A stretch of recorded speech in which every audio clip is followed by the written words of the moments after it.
In the initial scene of the movie, we are introduced to Riley Vance, who is embarking on a new mission, getting a suitable job for her vast experience. However, she is met by an obstacle. The hiring manager reveals that they only hire first-string top performers, and first top performers are never unemployed. To put it simply, Riley isn't going to be hired since she is unemployed, regardless of her capabilities. Soon, she departs immediately, unable to fathom the odd conditions of this job's admission.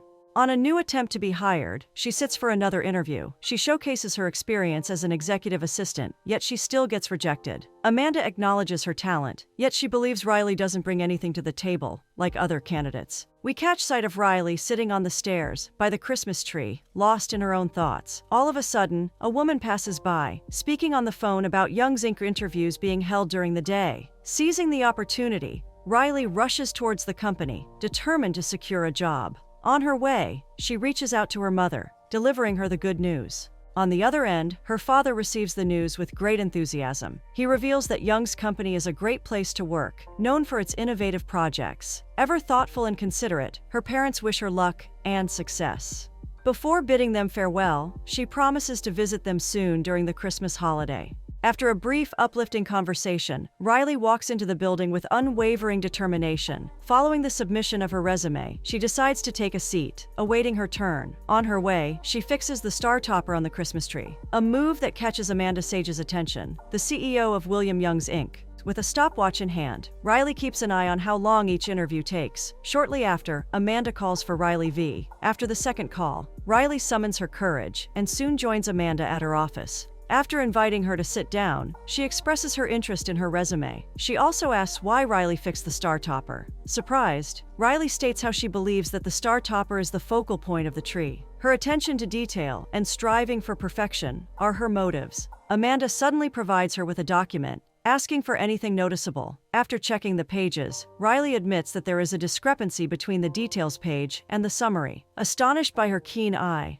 Amanda admits that she thought that financial analysis was outside her skill set. Riley reveals that she has a great knowledge outside of her expertise, since her father has been an entrepreneur and he has contributed to her understanding. However, she is hoping to make her own mark on the world, instead of taking over her family's business. Amanda approaches her, confessing that she reminds her of herself when she was young and was striving to advance in her career. She believes that William certainly needs someone like her by his side. She immediately requests that Riley follow suit and get William's approval. However, Riley catches sight of the resume on the table. It reveals the name Riley Van Arden, not Vance, much to her astonishment. Riley attempts to correct the mistake, but Amanda turns a deaf ear. In the meantime, William Young is seen checking the newspapers, which keeps shedding light on their company's dire situation. While they are discussing the potential solutions to overcome their struggles, Amanda walks in accompanied by Riley. Witnessing their debate about closing the factory, William suggests delaying the shutdown of the factory, whereas his assistant believes that it will be optimal to take action hastily. William claims that it will be a failure under his watch, and losing people he needs to make a win over during his debut isn't a wise choice, yet his assistant believes that it is a symbolic gesture under his new leadership.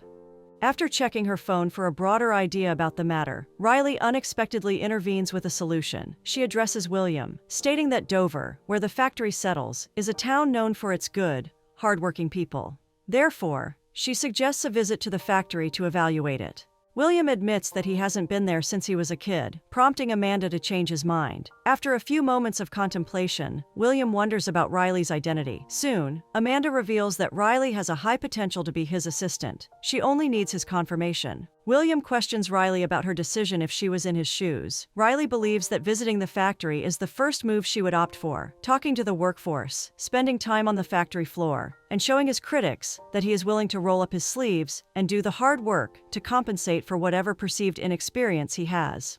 However, William's advisor assures him that closing the factory demonstrates that he is capable of making tough decisions to run the company. He even belittles Riley's opinion, wondering whether William is considering advice from someone who just walked in from off the street. Much to everybody's surprise, William declares that they have to get Riley off the street before anybody else does. She is officially hired. William instructs Amanda to send Riley to Dover immediately and have her set up for his trip. Riley has 2 hours to pack her bags and hit the road. After leaving the company premises, Riley immediately contacts her mother with exciting news. She has secured the position as Young's assistant. However, there's a twist. The CEO has mistakenly hired her under a different name, one that closely resembles her own, Riley V. Despite the mix-up, Riley is already on her way to her initial mission and doesn't want to jeopardize her chance to succeed. She chooses to remain silent about the misunderstanding. Riley's mother, however, insists that she confess and rectify the situation. Fearing that revealing her true identity could cost her the job, Riley grapples with the dilemma. She justifies her silence by believing that her actions serve a greater purpose. Upon reaching her destination, Amanda spots a greeter named Piper, holding a sign with Mr. Young's name on it. She's disappointed when she learns that William will arrive after a few days. Introducing herself as his assistant, Riley kindly asks Piper to accompany her through the town. Piper reveals that the town residents are trying to enjoy Christmas, despite their concerns following the announcement of the factory's closure. Riley fondly recalls her father's resilience when he lost his job during her childhood, yet he bounced back and founded his own company, teaching her that hope is the beacon. As she marvels at the town's Christmas decorations, Piper introduces her to the local customs. The winter carnival preparations catch Riley's eye, and her excitement grows when Piper mentions the upcoming Christmas carol van.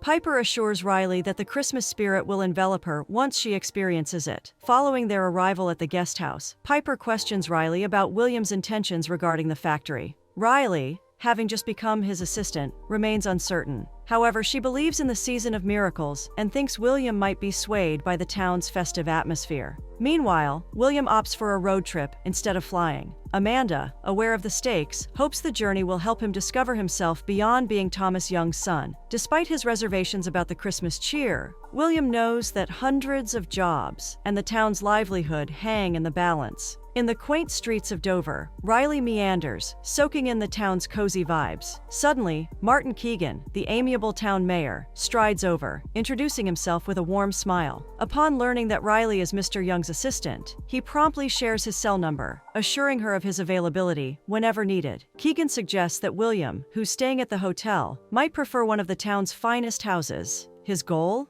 To make Dover feel like home for him. Later, back at the hotel, Riley encounters Rebecca Neston, a newspaper reporter from the Dover Citizen. Rebecca, eager to gauge William's opinion on the factory closure, extends her card to Riley. In return, Riley promises to arrange a meeting. Meanwhile, Piper leans in and confides that Rebecca is more of a barracuda, hungry for news, than a traditional reporter. In the following scene, we accompany William on his motorcycle journey. Meanwhile, Riley is immersed in decorating the house. Shortly after, she calls William, wondering about his estimated time of arrival. Excited, she believes that he is going to love the house she rented for him. She assures him that she will be present when he arrives, to help him get settled in. On the house's door, the residents gather, determined to make William feel as much at home as possible. Despite Riley feeling that they are doing a little bit too much for William's arrival, she eventually joins the festivities. In the unfolding scene, we find William pulled over by an officer. The reason? He was driving a tad too fast. The officer kindly requests William's license and registration. Unfortunately, William fumbles through his belongings, unable to locate the necessary paperwork. Just then, the officer drops a William must accompany him until he can verify his identity. In an attempt to sway the officer, William introduces himself as the owner of the Young Toy Factory, assuming the officer has seen his picture before. However, the officer remains resolute. The law takes precedence. With no other option, William complies.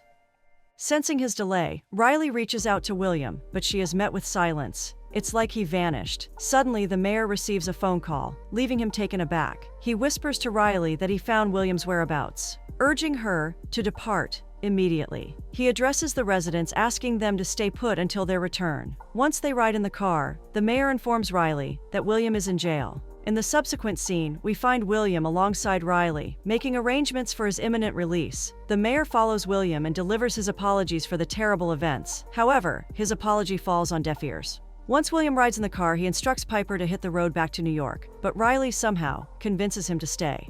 Once William enters the house, his eyes widen at the sight of Christmas decorations spinning all over the walls. However, William doesn't seem to be a fan of Christmas. In fact, he hates it. On the other hand, Riley believes that the house could use some Christmas spirit to make it feel more like home. William reveals that he has fired people for less than adorning the house with festive ornaments. Startled by his behavior, Riley wonders whether he will really fire her, especially after bailing him out of jail, yet he dismisses that concern, emphasizing that he only needed to prove his identity. After a few moments of silence, William admits that he is just exhausted, and there's still a lot of work to do. He also confesses that he doesn't celebrate Christmas, and kindly asks Riley to take the decorations down. In the morning, Riley grapples with the Christmas ornaments, her gaze drawn to the newspaper. Her expression darkens as she beholds William's face splashed across the front page, the headline announcing his arrest. In the subsequent scene, Riley prepares breakfast, and the newspaper laid out on the table is abandoned. William's phone interrupts the quiet atmosphere. Amanda's voice berates him for his recklessness. He has barely been in town for 24 hours, yet his scandal now adorns every newsstand.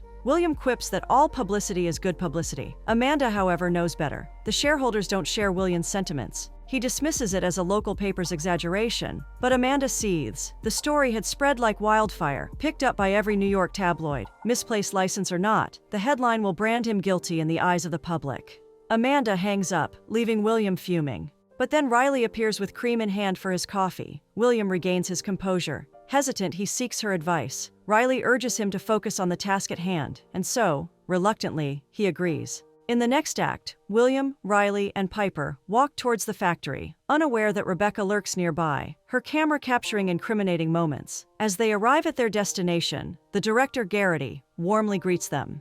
During the factory tour, she shares a personal recollection of meeting William's father on her very first day at the factory. His advice to her, never present problems without solutions, has stayed with her over the years. Garrity emphasizes that the factory is like a big, happy family, and they want William to feel part of it. Their goal? To find a solution that keeps this family together. She guides him through the entire production line, explaining how toys are made, and even suggesting meeting some of the workers. Despite William's initial annoyance, both he and Riley surprisingly enjoy the tour. Later on, Garrity reveals that their problem is simple. Their costs are up, and their sales are down. She claims that they just lost a major contract with a brick-and-mortar chain 6 months ago. William questions whether there has been any progress with other sales channels. Garrity discloses that they have been trying to break into the online space, but so far, none of the majors are willing to negotiate a rate of commission for them that makes any kind of sense with their price point, since they believe that their toys are too traditional. William inquires about any efforts towards new products, only to learn that they haven't progressed beyond the concept phase due to resource constraints. Undeterred, William sees an opportunity. He suggests leveraging what might initially appear as a product weakness and turning it into a marketing strength. On the other hand, Riley clutches the toy, her heartstrings tugged by nostalgia. She talks about her father gifting her one of these cherished bears during her childhood. As she cradles the bear, it emits a tender, "I love you." The air warms, and laughter bubbles forth from both Riley and William. William spots an eyelash perched on Riley's cheek. He plucks it delicately, placing it on his fingertip. He implores her to make a wish. Riley's smile widens, and with a huff, she sends the eyelash sailing away. Inspiration strikes like a Christmas miracle. Riley dashes towards Garrity. She unveils her audacious idea: transform these mundane sounds into wishes. Let the toys channel people's desires. Yet, William, skeptical, raises an eyebrow. Can a mere $10 trinket turn the factory's fortunes? And how do they ignite kids' interest when Christmas looms so near? Only time holds the answer. After a few moments of reflection, Riley puts her thinking cap on and conveys that these toys aren't just for kids. She believes that adults would love them too, which will give them a bigger market. Garrity checks the records and assumes that it's obsolete merchandise, already written down. Therefore, anything they make would be pure cash flow, and if they were able to sell the entire inventory, it would do wonders for the factory.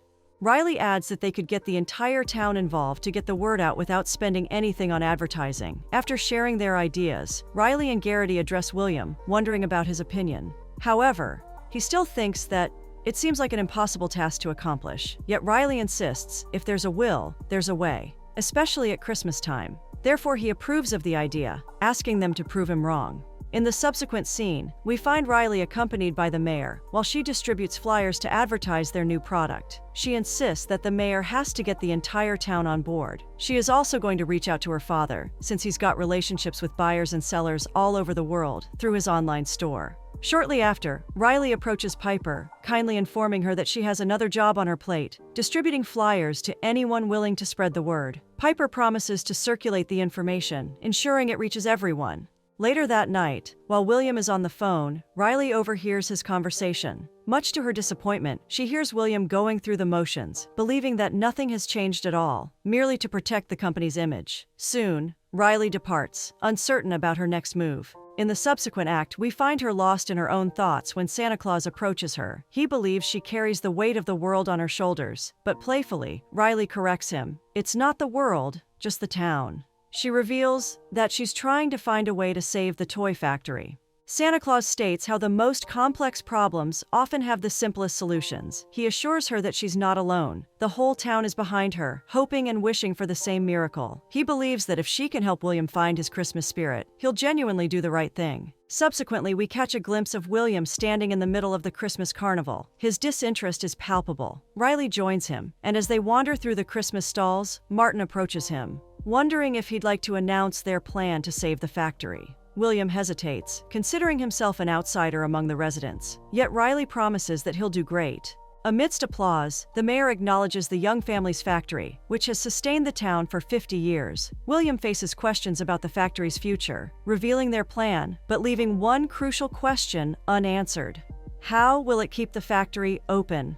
Sensing his confusion, the mayor takes the mic back and affirms that the plan is absolutely fantastic, yet if each and every one of them spread the word to people, eventually the sales will increase. Riley draws closer to William, apologizing about what had occurred and believing that it was her fault, but William dismisses any blame and wishes her a joyful evening before departing. While on his way out, Santa greets William warmly. However, William thinks that it doesn't exactly seem like a good location to be collecting donations since there's no one around. But Santa claims that he's not nobody. Among all the townspeople right now, he has the most to offer, a nudge for William to think about his choices regarding the factory. The next morning, as William inspects his motorcycle, Riley approaches him, asking how he's doing. She wonders why Christmas seems to be his personal weakness. William responds by showing her the newspaper headline, stating how people are skeptical of his intentions. He believes the town has a debilitating effect on him. Riley suggests that he needs to demonstrate his investment in the town. She has created a list of activities to get him out and interact with the community, which will assist in shaping the public perception of him and the company.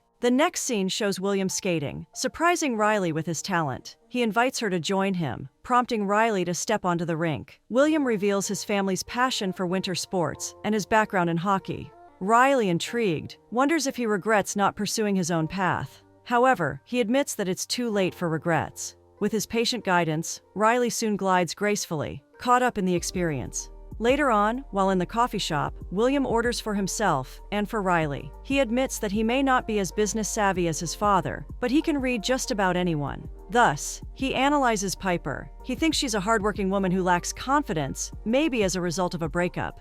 When Riley argues with him about his assumption, he admits that Riley is a clever lady. Despite not holding high positions, he believes Riley's uniqueness lies in her ability to break away from norms and create something innovative.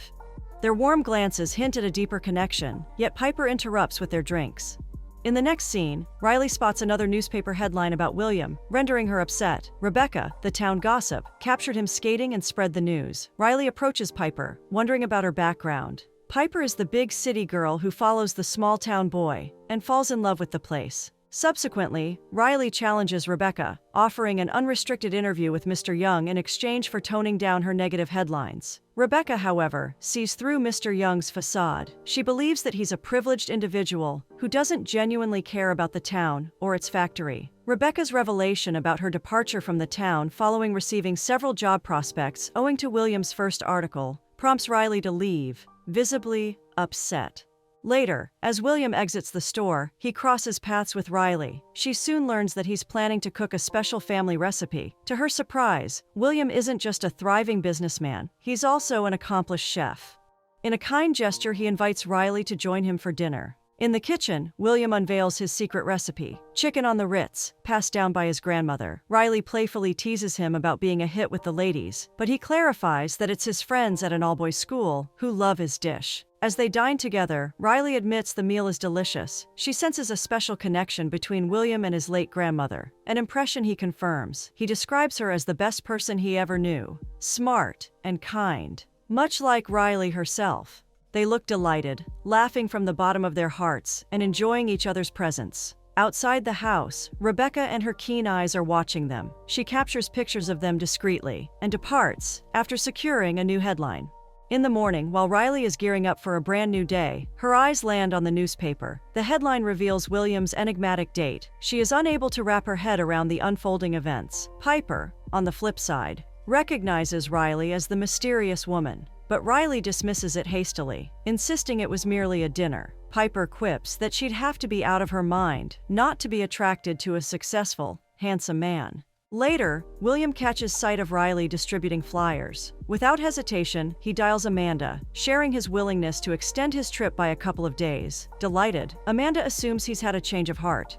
In response, William admits that his heart is definitely involved, while his gaze remains fixed on Riley. Amanda assures him she'll rearrange his schedule. She then summons her assistant, handing over a paper with instructions to slip a hiring announcement into the company newsletter before distribution. In the ensuing scene, as William oversees the factory's production process, Garrity approaches him. She playfully wonders if he'd like to partake in the Secret Santa tradition. Explaining the rules, she reveals that every participating employee puts their name in the hat, and then they draw a name to buy a gift. William agrees to join and draws a name, Emily Lamb. Garrity, therefore, introduces her to him. Subsequently, Riley arrives at the coffee shop after receiving a message from Piper, telling her that William wants to meet her. Assuming it's about the headline, Riley immediately clarifies that it wasn't a date. William agrees, asserting that it was simply good food and good company. Handing her a cup of coffee, he invites her to sit down and kindly asks for her help with some gift shopping. He hands her a small piece of paper with Emily's name on it, explaining that Emily works at the factory and that he drew her name for Secret Santa. Taken aback, Riley is surprised that the man who doesn't celebrate Christmas is now involved in Christmas shopping. Seizing the opportunity, Riley asks William why he doesn't celebrate Christmas.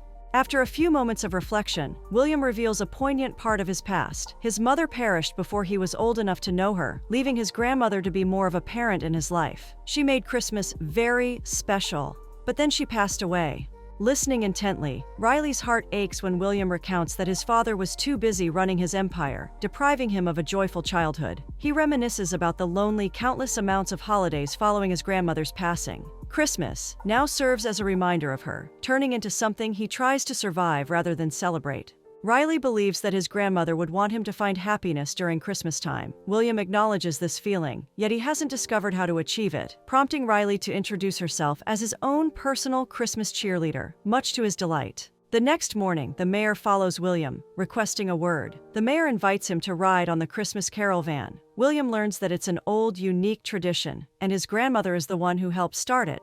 William agrees to join them and wonders politely if he can bring Riley. The mayor was already aware of William's close bond with Riley. Although they're not officially dating, William secretly harbors feelings for her. In the ensuing scene, Riley receives a phone call from her, seeking reconciliation after their argument about Riley's identity. She trusts that her daughter is an adult responsible for her own decisions. Riley seizes the opportunity to share the factory's website with her parents to spread the word. They pledge their support. Riley embarks on a new mission, visiting William. She suggests that he read Christmas stories for kids. Before departing, Riley asks William to fetch the book he always carries. It is a memory from his late grandmother. In the subsequent scene, while William is captivating children with his storytelling talent, Santa makes an appearance. He addresses the little ones, expressing his excitement to visit their homes on Christmas Eve. He reveals that the young factory is just as important to Santa as it is to the town. William, on the other hand, understands it's a plea to keep the factory working. In the scene that follows, Rebecca reaches out to Riley's parents, digging for more information. Rebecca wonders if she can talk with Riley, but her father informs her that she is currently on a work mission to Dover. Her sly smile indicates she's up to no good. Later that night, we catch sight of William and Riley on the Carol van. William looks lost in a sea of thoughts. He senses a feeling of familiarity. His father brought him along during one of his trips to the factory. After a magical night, William confides that the town feels more like home than ever. Riley agrees, finding similarities with her own hometown. Curious, William asks if she left anyone special behind. She admits her past dates weren't keepers, or perhaps she wasn't the keeper. But with affection in his eyes, William insists she's definitely a keeper. There's one final touch to make him feel truly at home: Christmas decorations. Riley chuckles, revealing they're hidden in the garage. Together, they spend an hour decorating and sharing laughter and stories. As they work, William asks about her Christmas plans. Riley describes her family's annual traditions. Wondering about his plans, he reveals taking spontaneous trips to warm places. Concerned about him being alone, Riley insists he joins her for Christmas. William receives an urgent phone call and rushes to the factory, learning that sales have stalled. At the factory, Garrity explains that everything is suddenly flatlined. She introduces Rebecca Neston from the local paper, who wants to help by publishing a story. However, she reveals a discrepancy in Riley's identity, pointing out that Riley is not Riley Van Arden, but Riley Vance, with less impressive credentials. William, feeling betrayed, confronts Riley. He asserts that he can no longer trust her. Riley leaves with tearful eyes. After escorting Rebecca, Garrity emphasizes that despite Riley's deception, she has been vital to their efforts, urging William to rethink his decision. In the next scene, Riley returns to her hometown to manage her father's business. Meanwhile, William sits on a bench in the town, lost in his thoughts. Unexpectedly, the mayor notices his melancholy and approaches him.